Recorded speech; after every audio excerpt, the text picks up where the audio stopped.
رب العالمين والصلاة والسلام على سيد الأنبياء والمرسلين أما بعد فأعوذ بالله من الشيطان الرجيم بسم الله الرحمن الرحيم لن تنالوا البر حتى تنفقوا مما تحبون وقال الله تعالى رب هب لي من الصالحين فبشرناه بغلام حليم فلما بلغ معه السعي قال يا بني إني أرى في المنام أني أذبحك فانظر ماذا ترى قال يا أبت افعل ما تؤمر ستجدني إن شاء الله من الصابرين وقال الله تعالى لن ينال الله لحومها ولا دماؤها ولكن يناله التقوى منكم كذلك سخرها لكم لتكبروا الله على ما هداكم وبشر المحسنين صدق الله العظيم وقال النبي صلى الله عليه وسلم من وجد ساعة فلم يزحف فلا يقربن مصلانا أو كما قال عليه الصلاة والسلام. معزز سامعین کرام، نوجوان ساتھیوں، دینی بھائیوں اور حاضرین جمعہ، جہاں تک میری آواز پہنچ رہی ہے، تمام دوست احباب، ماہ ذوالحج کا مہینہ چل رہا ہے۔ آج 4 ذوالحجہ ہیں اور شروع کے 10 ایام کی بے شمار فضیلت ہے، اس لیے کہ اس میں قربانی جیسی اہم عبادت اللہ تبارک و تعالیٰ نے اپنے ایمان والے بندوں کو عنایت فرمایا، اور اسی مہینہ میں حج جیسی اہم عبادت کو بھی انجام دیتے ہیں۔ میرے عزیزوں، قرآن مقدس کی چند آیتوں کی تلاوت کی ہے۔ رب ذوالجلال نے اس میں ارشاد فرمایا لَن تَنَالُوا الْبِرَّ حَتَّى تُنْفِقُوا مِمَّا تُحِبُّونَ، تم نیکی کے درجہ کو ہرگز نہیں پا سکتے، نہیں پہنچ سکتے یہاں تک کہ تم اپنی پسندیدہ مال و دولت کو اللہ کے راہ میں نہ خرچ کرو، یہاں تک کہ تجھے جو پسند ہے، محبوب چیز ہے، وہ اللہ کے راہ میں قربان کر دو، تو اللہ کے ہاں تم مقرب بندے بن جاؤ گے، اور اسی طریقے سے اللہ تبارک و تعالی مقام و بلندی سے نوازے گا۔ اس آیت کے اترنے کے بعد صحابہ کرام میں آپس میں ہلچل مچ گئی، اور اسی طریقے سے حضرت ابو طلحہ انصاری رضی اللہ تعالیٰ عنہ حضور علیہ السلام کے پاس آتے ہیں اور کہتے ہیں کہ میرے محبوب، یہ تلاوت جو ہم نے کی ہے لن تنالوا البر حتى تنفقوا مما تحبون، تم نیکی کو ہرگز نہیں پا سکتے یہاں تک کہ تم اپنا پسندیدہ مال اللہ کے راہ میں خرچ نہ کر ڈالو۔ میں آپ کو گواہ بناتا ہوں کہ میرے محبوب صلی اللہ علیہ وسلم، میرا ایک باغ ہے جس کے اندر 600 کھجور کے درخت ہیں، مجھے یہ باغ بہت پسند ہے، بہت محبوب ہے، اور اسی کے ذریعے سے میرا گھر بار کاروبار چلتا ہے، روزی روٹی کا اسی سے میرا واسطہ ہے۔ میں آپ کو گواہ بناتا ہوں کہ میرے محبوب، میں اس بات کو اللہ کے راہ میں دے دیا، میں نے اللہ کے راہ میں قربان کر دیا۔ اسی طریقے سے حضرت فاروق اعظم رضی اللہ تعالیٰ عنہ خیبر کے موقع پر ان کی زمین ایک بہت محبوب تھی۔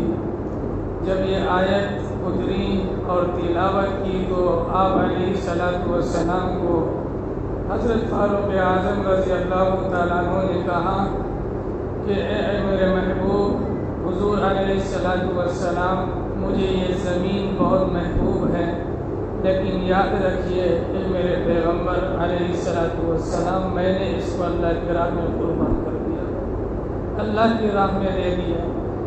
اسی طریقے سے میرے بھائیوں، یہ جو ایام ہے بہت ہی دلچسپ اور اسی طریقے سے دل کو لگنے والی بات ہے، اور اسی طریقے سے بہت ہی حیرت انگیز واقعہ حضرت سیدنا ابراہیم علیہ السلام کو اللہ تبارک و تعالیٰ نے مختلف انداز سے طریقوں سے آزمایا، کٹھن مراحل سے آپ کو اللہ تبارک و تعالیٰ نے گزارا اور مختلف انداز سے امتحان دیا، لیکن حضرت ابراہیم علیہ السلام خلیل اللہ ہے، اللہ کے دوست ہیں، ہر ایک امتحان میں کامیاب ہوتے ہیں۔ سورہ بقرہ میں اللہ تبارک و تعالیٰ نے ارشاد فرمایا وَإِذِ ابْتَلَىٰ إِبْرَاهِيمَ رَبُّهُ بِكَلِمَاتٍ فَأَتَمَّهُنَّ قَالَ إِنِّي جَاعِلُكَ لِلنَّاسِ إِمَامًا قَالَ وَمِن ذُرِّيَّتِي قَالَ لَا يَنَالُ عَهْدِي الظَّالِمِينَ۔ وہ وقت بھی یاد کرنے قابل ہے جب ابراہیم علیہ السلام کو آزمایا ان کے رب نے چند کلمات کے ذریعے سے، فَأَتَمَّهُنَّ، حضرت ابراہیم علیہ السلام اس کو پورا کر دکھایا، اور اللہ تبارک و تعالیٰ کی جانب سے اعلان آتا ہے انی جاعلک للناس اماما، اے ابراہیم میں آپ کو امت کا خلیفہ امام بنانا چاہتا ہوں۔ میرے عزیزوں، اسی طریقے سے حضرت حاجرہ رضی اللہ تعالیٰ عنہا اور حضرت اسماعیل علیہ السلام کے جو دلچسپ واقعہ ہیں وہ آپ کے سامنے سرسری طور پر بیان کیے دینا مناسب سمجھتا ہوں۔ یہ وقت ہی ایسا ہے کہ حضرت ابراہیم خلیل اللہ علیہ السلام، حضرت اسماعیل ذبیح اللہ علیہ السلام کا تذکرہ کیا جائے، حضرت اماں حاجرہ رضی اللہ تعالیٰ عنہا کا تذکرہ کیا جائے۔ میرے بھائیوں، حضرت ابراہیم علیہ السلام کی عمر ایک روایت کے مطابق 83 سال ہے، اور ایک روایت کے مطابق 120 سال ہے، اور ایک روایت کے مطابق 93 سال کی عمر ہے۔ دل میں خیال پیدا ہوا کہ اتنی عمر گزر چکی ہے، بڑھاپے کے سہارا نہیں ہے، اولاد کی محبت دل میں آتی ہے تو اللہ تبارک و تعالیٰ سے فریاد کرتے ہیں ربی ہب لی من الصالحین، اے میرے رب مجھے نیک بیٹا عطا فرما، ہونہار بیٹا عطا فرما۔ قرآن سورہ صافات میں اس کا نقشہ کھینچتا ہے ربی ہب لی من الصالحین فبشرناہ بغلام حلیم فلما بلغ معه السعي قال يا بني إني أرى في المنام أني أذبحك فانظر ماذا ترى قال يا أبت افعل ما تؤمر ستجدني إن شاء الله من الصابرين۔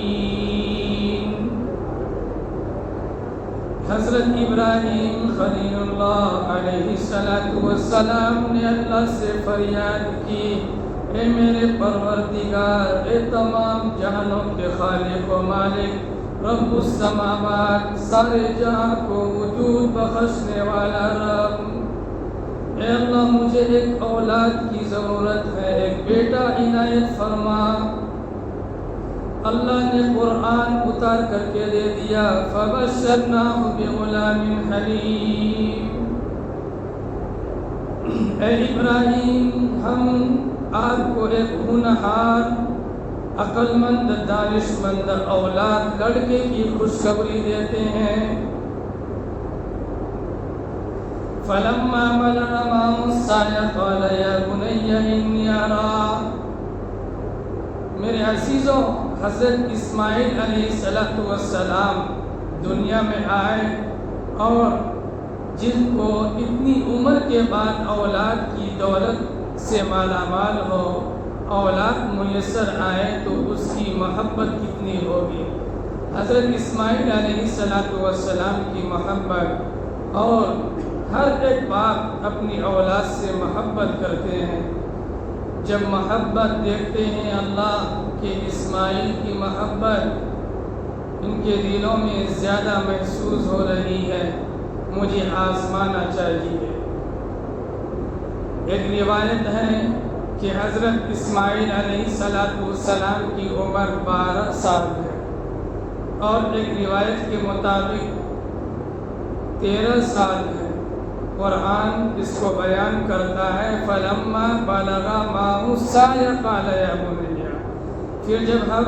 پھر جب اسماعیل علیہ السلام باپ کے ساتھ دوڑنے لگے، دوڑنے کی عمر کو پہنچے، قَالَ يَا بُنَيَّ إِنِّي أَرَىٰ، حضرت ابراہیم علیہ السلام خواب دیکھتے ہیں، میں لخت جگر نور نظر کو، جان کے ٹکڑا کو اپنے ہاتھوں سے ذبح کر رہا ہوں۔ خواب ہے، کوئی بھی اس کو پرے کو جانے دیتے، چل بھائی یہ کیا ہے، پریشان کن خیالات ہیں، خواب کی بات ہے، چھوڑو اس میں کیا دھیان دیا جائے۔ لیکن قربان جائے حضرت ابراہیم علیہ السلام کی ایمان، اور اسی طریقے سے اللہ کی والہانہ اور اسی طریقے سے عجیب و غریب محبت پر کہ کچھ بھی دیکھے بغیر اپنے بیٹا سے مشورہ کرتے ہیں، کہتے ہیں بیٹا انی ارا فی المنام انی اذبحک فانظر ماذا ترى، میں خواب میں دیکھ رہا ہوں کہ میں آپ کو ذبح کر رہا ہوں، اللہ کی جانب سے حکم آیا ہے، بتا اسماعیل تیرے اس بارے میں کیا خیال ہے، کیا سوچ رہے ہو، بتاؤ۔ تو حضرت اسماعیل علیہ السلام نے اپنے والد محترم سے کہا انی ارا فی المنام انی اذبحک فانظر ماذا ترى قال یا ابت افعل ما تؤمر ستجدنی ان شاء اللہ من الصابرین۔ ابو جی کر گزریے ان چیزوں کو جو اللہ نے آپ کو حکم دیا ہے، آپ پوچھیے مت، جس چیز کی اللہ کے جانب سے حکم آ چکی ہے تو آپ اس کو کر گزریے، امید ہے اللہ کی ذات پر، ستجدنی ان شاء اللہ من الصابرین، آپ مجھے صبر کرنے والوں میں سے پائیں گے۔ میرے بھائی، حقیقت میں عجیب و غریب یہ مرحلہ ہے، باپ اپنے بیٹے کو لے کے جاتے ہیں ذبح کرنے کے لیے، قربان اللہ کے راہ میں کرنے کے لیے، شیطان بھٹکاتا ہے، تو حضرت ابراہیم علیہ السلام مینا کے پاس جمرہ اولا، جمرہ عقبہ اور جمرہ وسطیٰ بھی کہا جاتا ہے، جو حجاج کرام ہیں جو وہاں پہنچے ہیں جانتے ہیں وہاں کے کیا کیا قانون ہے، کون سے کیا کہتے ہیں رکن کو کہاں ادا کرنا ہے۔ میرے بھائیوں، حضرت ابراہیم علیہ السلام سمجھ گئے کہ یہ شیطان ہے، بھٹکانا چاہتا ہے، تو کنکر اٹھا کر کے مارتے ہیں، 7 کنکر اٹھا کر کے مارتے ہیں۔ پھر یہی شیطان حضرت اماں ہاجرہ کے پاس آتا ہے اور بھٹکاتا ہے ابلیس، تو ابلیس کہتا ہے کہ ابراہیم کا کہنا ہے کہ اللہ کا حکم ہے، تو اماں ہاجرہ رضی اللہ تعالیٰ عنہ نے کہا کہ جب اللہ کا حکم ہے تو اس میں میں کچھ نہیں کر سکتی، وہ جانے اور ان کا رب جانے، میں اس پر راضی ہوں، اللہ اگر چاہ رہے ہیں اولاد کی قربانی تو میں اس پر راضی ہوں۔ میرے بھائیوں، حقیقت میں یہ عام خاتون نہیں ہے، آج کل کی ماں اور بہنوں کے جیسے نہیں ہے کہ میرے بھائی بے آب و گیا چٹیل میدان مکہ میں جہاں پانی نام و نشان کی کوئی چیز نہیں ہے، بالکل چٹیل میدان ہے، پہاڑی علاقہ ہے، جہاں تک نظر کام کرتی ہے کچھ نظر نہیں آ رہی ہے، ایسی جگہ پر حضرت ابراہیم علیہ السلام اپنی اہلیہ کو، بچوں کو چھوڑ کر کے لڑکا کو واپس آتے ہیں۔ ہم لوگ ایسے ہیں، چند لمحے کے لیے بھی اپنے گھر میں پورے حفاظت کے ساتھ نکلتے ہیں کہ کوئی دقت کا سامنا نہ کرنے پائے، ہمارے گھر والوں کو یا اسی طریقے سے بچوں کو، بیوی کو تکلیف نہ پہنچنے پائے۔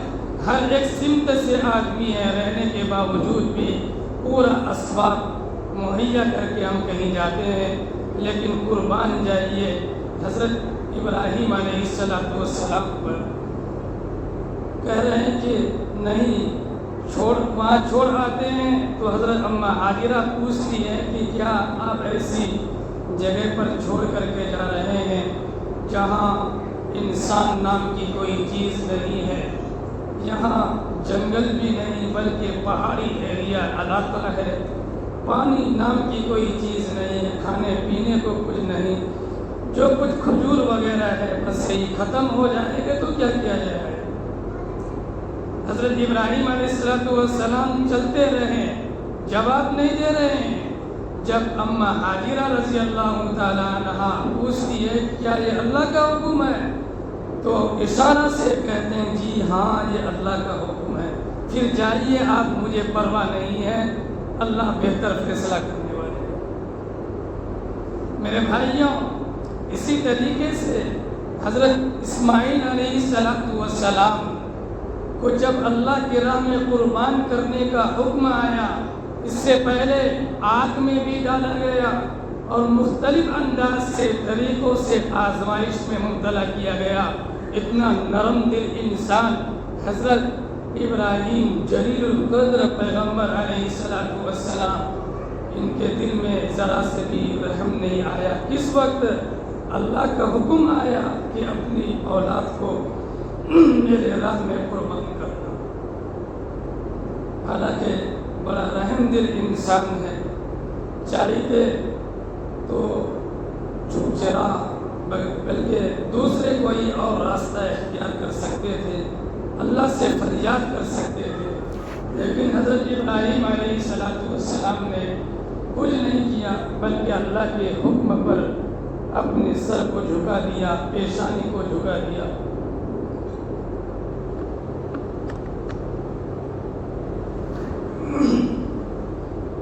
حضرت ابراہیم علیہ السلام ذبح کرنے کے لیے تیار ہیں، چھری تیز ہے۔ حضرت اسماعیل علیہ السلام دو باتوں کی نصیحت یعنی اپنے باپ سے، والد محترم سے کرتے ہیں، ابو جی میرے پاؤں کو باندھ دینا۔ تفسیر طبری میں اس بات کو نقل فرمایا ہے کہ پاؤں کو باندھ دیجئے گا اور میرے پیشانی کو زمین کے قریب کر دیجئے گا۔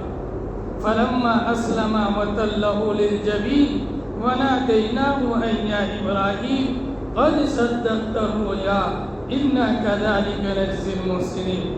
سورہ صافات میں اللہ تبارک و تعالیٰ نے وضاحت کر دی کہ جب چھری چلا رہے ہیں، ایک مرتبہ چلائے چلنے کو تیار نہیں، دوسرا مرتبہ چلا رہے تو پھر بھی چلنے کو تیار نہیں، اور اسی طریقے سے بہت تیز کرتے ہیں۔